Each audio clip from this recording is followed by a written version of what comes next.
I was in a SEAL platoon, and it was my second SEAL platoon, so I had a little bit of experience, and we had a good core group of guys. Everyone was solid, except for the guy that was in charge of the platoon.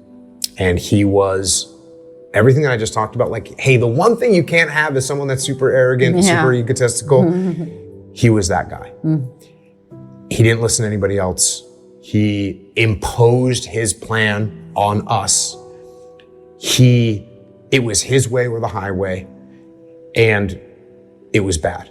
And so because he only has one brain and he's trying to come up with a complex plan to conduct a training operation, and this is in the 90s, there's no war going on, but we're conducting training operations, he doesn't have the ability, the cognitive ability, no one does, to create an entire plan by himself, but that's what he was trying to do. So us in the platoon were saying, hey, sir, we should do this. And he goes, no, we don't need to do that. Hey, sir, we might want to come over here. No, we don't. We're doing it my way.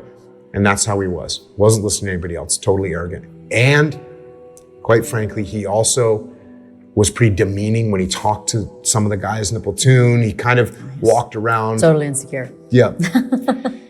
And there's a whole backstory on why he was like that. Primarily it was because he didn't have much experience. So in order to make up for his lack of experience, he walked around thinking and trying to act like he knew everything. To make a long story short, we ended up having a mutiny in that platoon. And we went within the platoon or with him? With him. We went above his head in the chain of command and told his boss that we didn't want to work for this guy anymore.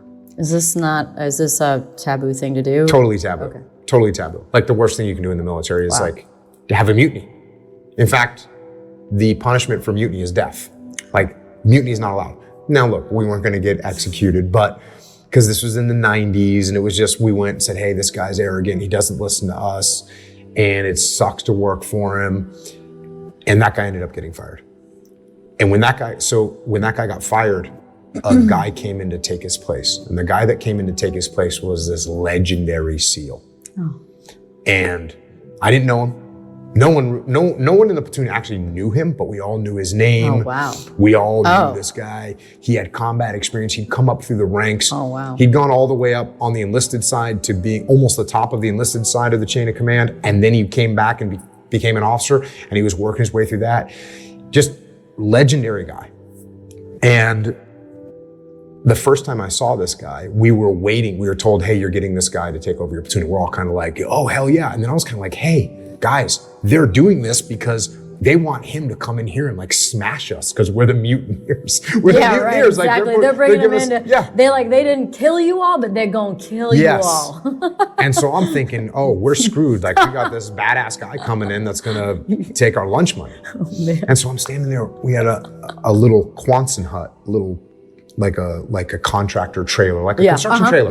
Like you almost hit when you were younger. So we're in one of those. That's our platoon area. And we're waiting. He's coming in after lunch. So it's like 1 o'clock. We're supposed to be in there waiting. And I'm This is the first time you're meeting him? First time I'm meeting him. I'm literally looking out the window, like waiting for him to come. There's little curtains on the windows. I'm looking.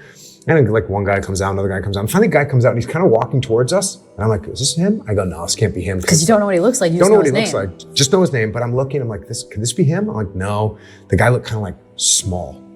And I'm kind of like, this can't be this legendary guy. You know, he keeps coming. Small's not bad. Small's not bad, but you know, you have in your mind of what this guy's going to be like. So this can't be him. He's this kind of skinny guy, kind of small looking. No, it can't be him. Keeps coming. Gets closer. I'm like, this definitely can't be him because this guy's old. Wonder why he's a legend. You know, this guy's old. He looks like he's probably at least 35 years old, which to me at the time was like the oldest person I'd ever seen in my life. And he walks in and he says, hey guys, sorry to hear about what happened with your last boss, but I'm not worried about it. I'm just looking forward to working with you all now. Totally humble. Wants to work with us. You know, he's not like, I'm the commander now, or I heard about what happened and there's a new sheriff in town. None of that. Just I'm looking forward to working with you guys. That afternoon, he's cleaning out the garbage, sweeping up the platoon space and taking out the garbage himself. That was like a job for the lowliest new guy that was in trouble. Right. And here he is doing it. And to make this guy, that's the way he was. The most experienced guy, the senior guy, and the most humble guy. And what I got to see at that young age was the difference between someone that's arrogant and someone that's humble, and someone that doesn't treats people without respect, and someone that treats people with respect, and someone that doesn't trust the team and someone that trusts the team, and someone that doesn't listen to anything we say and someone that listens to what we say. So I took all of that from that guy. And I don't know if I would have seen it so clearly if we hadn't have had the arrogant guy first. You had contrast, you had a delta. To see you the go, contrast. And so because of all that, I mean, we love this guy. To this day, that's the guy I'm trying to imitate. That's the guy I'm trying to emulate. Wow. And everybody that ever works for him, that's how they feel.